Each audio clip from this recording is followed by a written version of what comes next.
Welcome to my channel. This is Magic Storytime Audiobooks, where stories come alive. Don't forget to like, comment, and subscribe to join the adventure. Chapter 21 The Bee's Nest. It was 12 o'clock on a delicious Saturday in the height of summer. We poured out of school with the gladness of a holiday in our hearts.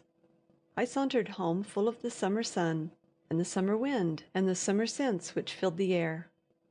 I do not know how often I sat down in perfect bliss upon the earthen walls which divided the fields from the road, and basked in the heat. These walls were covered with grass and moss. The odor of a certain yellow feathery flower which grew on them rather plentifully used to give me special delight.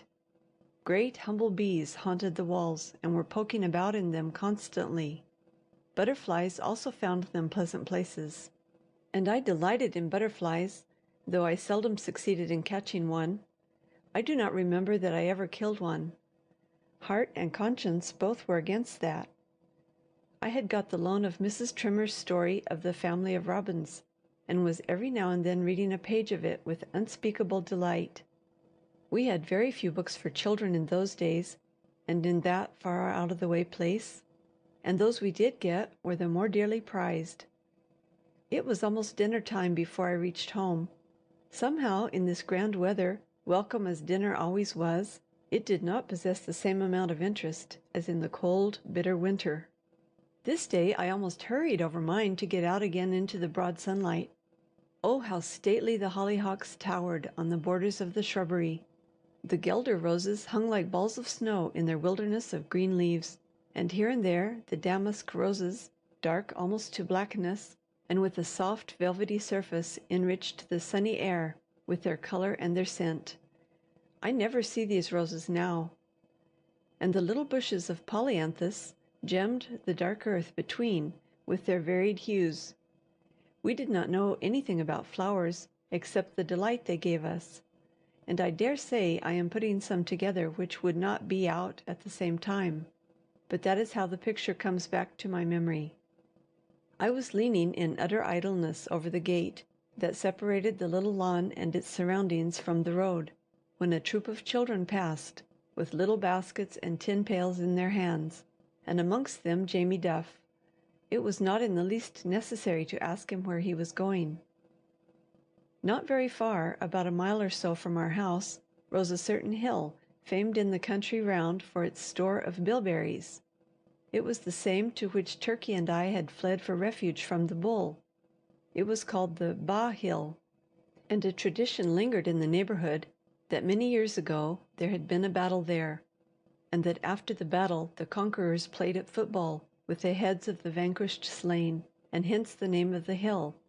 But who fought, or which conquered, there was not a shadow of a record.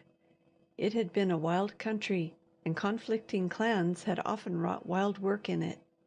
In summer, the hill was, of course, the haunt of children, gathering its bilberries. Jamie shyly suggested whether I would not join them, but they were all too much younger than myself, and besides, I felt drawn to seek Turkey in the field with the cattle.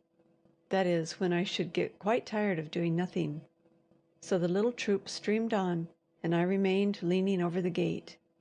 I suppose I had sunk into a dreamy state, for I was suddenly startled by a sound beside me, and looking about, saw an old woman bent nearly double within an old grey cloak, notwithstanding the heat.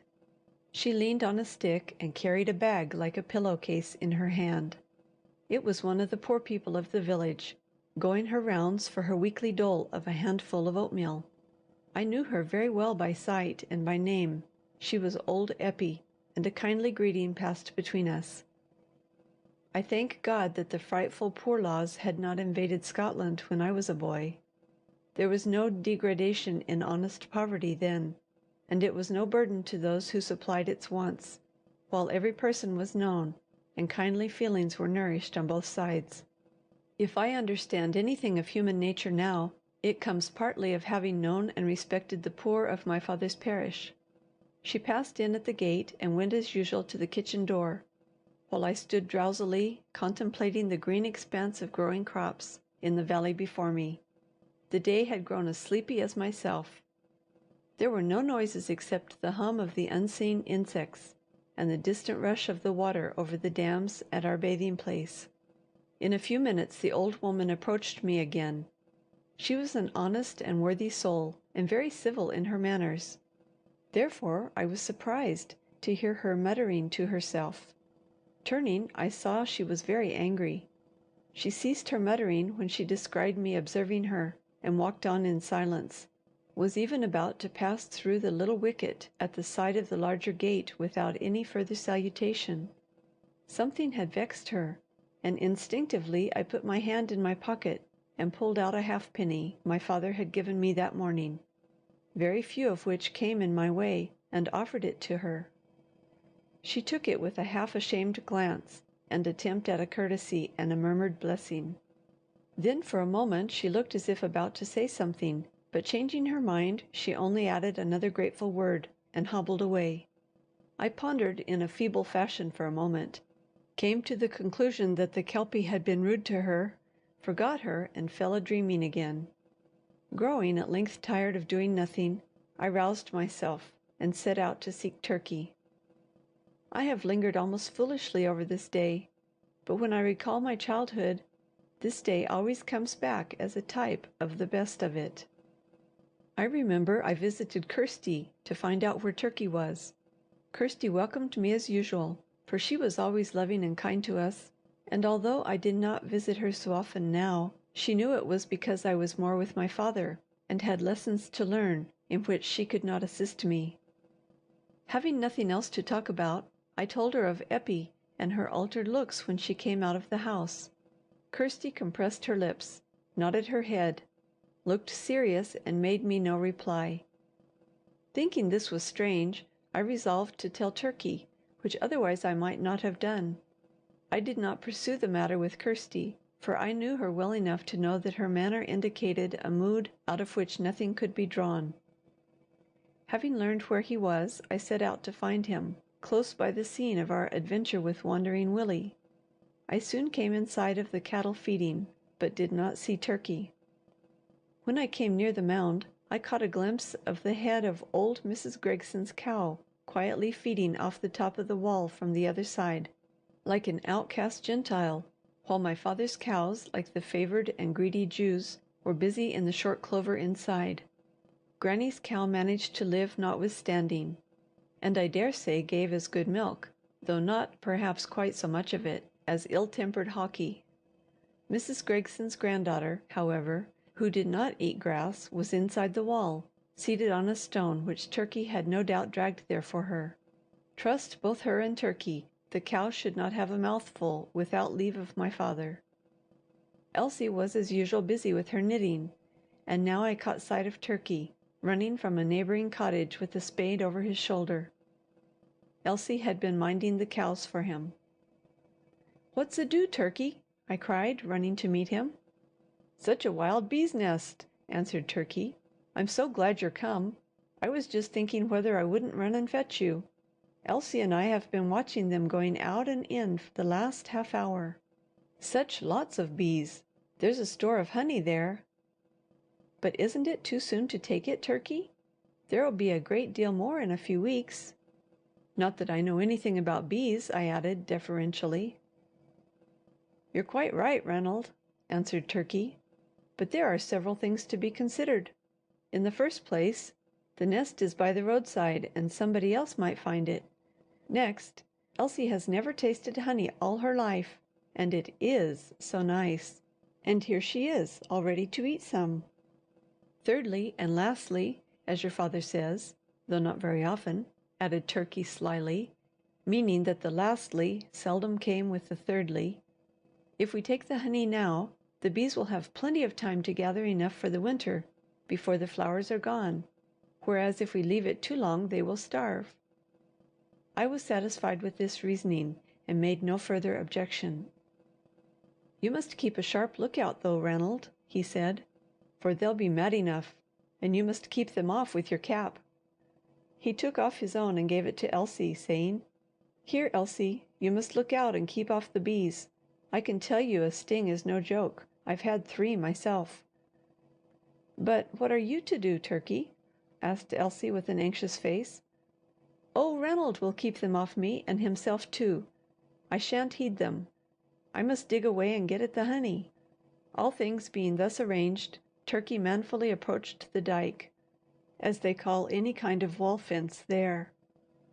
In the midst of the grass and moss was one little hole, through which the bees kept going and coming very busily.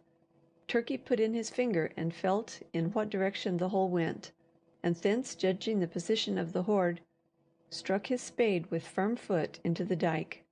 What bees were in came rushing out in fear and rage, and I had quite enough to do to keep them off our bare heads with my cap. Those who were returning, laden as they were, joined in the defence, but I did my best, and with tolerable success. Elsie, being at a little distance, and comparatively still, was less the object of their resentment. In a few moments Turkey had reached the store. Then he began to dig about it carefully to keep from spoiling the honey. First he took out a quantity of cells with nothing in them but grub-like things. The cradles of the young bees they were. He threw them away, and went on digging as coolly as if he had been gardening. All the defence he left to me, and I assure you I had enough of it, and thought mine the harder work of the two. Hand or eye had no rest, and my mind was on the stretch of anxiety all the time. But now Turkey stooped to the nest, cleared away the earth about it with his hands, and with much care drew out a great piece of honeycomb, just as well put together as the comb of any educated bees in a garden hive, who know that they are working for critics. Its surface was even and yellow, showing that the cells were full to the brim of the rich store. I think I see Turkey weighing it in his hand, and turning it over to pick away some bits of adhering mold ere he presented it to Elsie. She sat on her stone like a patient, contented queen, waiting for what her subjects would bring her. "Oh, Turkey, what a piece!" she said as she took it, and opened her pretty mouth and white teeth to have a bite of the treasure. "Now, Ranald," said Turkey, "we must finish the job before we have any ourselves." He went on carefully removing the honey and piling it on the bank. There was not a great deal, because it was so early in the year, and there was not another comb to equal that he had given Elsie, but when he had got it all out, "They'll soon find another nest," he said. "I don't think it's any use leaving this open for them. It spoils the dyke, too." As he spoke he began to fill up the hole and beat the earth down hard. Last of all he put in the sod first dug away, with the grass and flowers still growing upon it. This done, he proceeded to divide what remained of the honey. "There's a piece for Allister and Davy," he said, "and here's a piece for you and this for me, and Elsie can take the rest home for herself and Jamie." Elsie protested, but we both insisted. Turkey got some nice clover and laid the bits of honeycomb in it. Then we sat and ate our shares, and chatted away for a long time. Turkey and I getting up every now and then to look after the cattle, and Elsie too having sometimes to follow her cow when she threatened an inroad upon some neighbouring field while we were away. But there was plenty of time between, and Elsie sung us 2 or 3 songs at our earnest request, and Turkey told us 1 or 2 stories out of history books he had been reading, and I pulled out my story of the robins and read to them. And so the hot sun went down the glowing west, and threw longer and longer shadows eastward. A great shapeless blot of darkness with legs to it accompanied every cow and calf and bullock wherever it went. There was a new shadow crop in the grass, and a huge patch with long tree shapes at the end of it stretched away from the foot of the hillock. The weathercock on the top of the church was glistening such a bright gold that the wonder was how it could keep from breaking out into a crow that would rouse all the cocks of the neighbourhood, even although they were beginning to get sleepy and thinking of going to roost. It was time for the cattle, Elsie's cow included, to go home. For although the latter had not had such a plenty to eat from as the rest, she had been at it all day, and had come upon several very nice little patches of clover that had overflowed the edges of the fields into the levels, and the now dry ditches on the sides of the road. But just as we rose to break up the assembly, we spied a little girl come flying across the field, as if winged with news. As she came nearer, we recognized her. She lived near Mrs. Gregson's cottage, and was one of the little troop whom I had seen pass the manse on their way to gather bilberries. "Elsie, Elsie!" she cried. "John Adam has taken Jamie. Jamie fell and John got him." Elsie looked frightened, but Turkey laughed, saying, "Never mind, Elsie. John is better than he looks. He won't do him the least harm. He must mind his business, you know." The Baa-hill was covered with a young plantation of firs, which, hardy as they were, had yet in a measure to be coaxed into growing in that inclement region. It was amongst their small stems that the coveted bilberries grew, in company with cranberries and crowberries and dwarf junipers. The children of the village, thus attracted to the place, were no doubt careless of the young trees, and might sometimes even amuse themselves with doing them damage. Hence the keeper, John Adam, whose business it was to look after them, found it his duty to wage war upon the annual hordes of these invaders, and in their eyes Adam was a terrible man. He was very long and very lean, with a flattish yet Roman nose and rather ill-tempered mouth, while his face was dead white and much pitted with the smallpox. He wore corduroy breeches, a blue coat, and a nightcap striped horizontally with black and red. The youngsters pretended to determine, by the direction in which the tassel of it hung, what mood its owner was in. Nor is it for me to deny that their inductions may have led them to conclusions quite as correct as those of some other scientific observers. At all events, the tassel was a warning, a terror, and a hope. He could not run very fast, fortunately, for the lean legs within those ribbed gray stockings were subject to rheumatism, and could take only long, not rapid strides. And if the children had a tolerable start, and had not the misfortune to choose in their terror an impassable direction, they were pretty sure to get off.